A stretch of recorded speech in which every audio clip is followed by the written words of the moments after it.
تعالوا بقى نشوف عملنا الكوكيز ازاي في البيت بأسهل طريقة وبسيطة جدا، ولا محتاجة أي مكونات كتير ولا أي حاجة، بأي مقادير عندك في البيت هتعمليها بأسهل الطرق.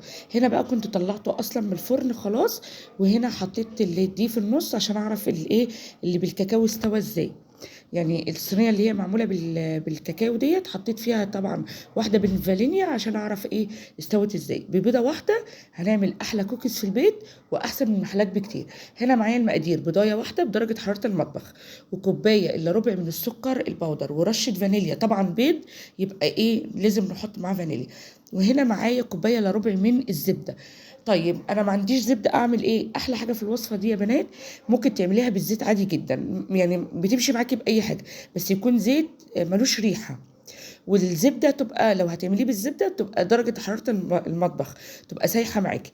وهنا ربع كوبايه من الزيت عشان اكمل ايه كوبايه عشان كان عندي كوبايه الا ربع من الزبده، فانا عايزه كوبايه فكملتها بربع من الزيت. ولو احتجت زيت تاني في العجينة بحط. هنا معايا 4 كوبايات من الدقيق، هننزل بيه واحدة واحدة، وهنشيل كوباية على جنب. هنشوف السمك بتاع العجينة هيبقى عامل ازاي.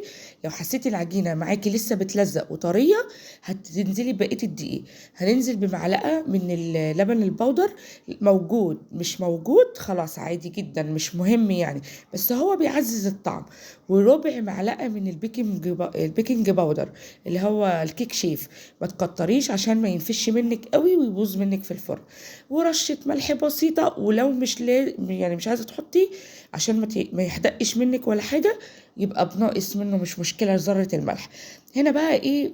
مش بتعجني، لانك انت ما بتعجنيش عجينه، انت هنا بتلمي العجينه مع السمنه إيه اللي احنا ضربناه. يعني يبقى انا كده ضربت الزبده والزيت والبضايه والسكر البودر والفانيليا مع بعض، وبعد كده نزلت بالخليط الجاف اللي هو ال4 كوبايات دي، شلنا منهم كوبايه. وبعد كده نزلت بربع معلقه من البيكنج باودر، ونزلت بذرة الملح البسيطة، ومش مشكلة تحطيها. هنا بلم العجينة ما بقى يعني ايه بلمها. هنا بقى حسيت ان العجينة معايا إيه قبل الخطوة دي حسيتها ان هي بتشقق قوي. هي العجينة طبعا لما بتشقق معاكي بتبقى عجينة ناجحة، بس حسيت ان هي ناشفة عايزة حبة زيت، فزودت ربع كوباية كمان من الزيت. ماشي. قسمت الخليط بالنص، نص بالفانيليا والنص التاني بالكاكاو. الكاكاو برضو دي خطوة مهمة جدا، ما تكتريش عشان ما يمررش منك، لان ده كاكاو خام اسباني. فانتوا عارفين يا بنات ان الكاكاو الخام الاسباني بيبقى قوي شويه، فانتي حطي معلقتين او معلقه بالكتير قوي.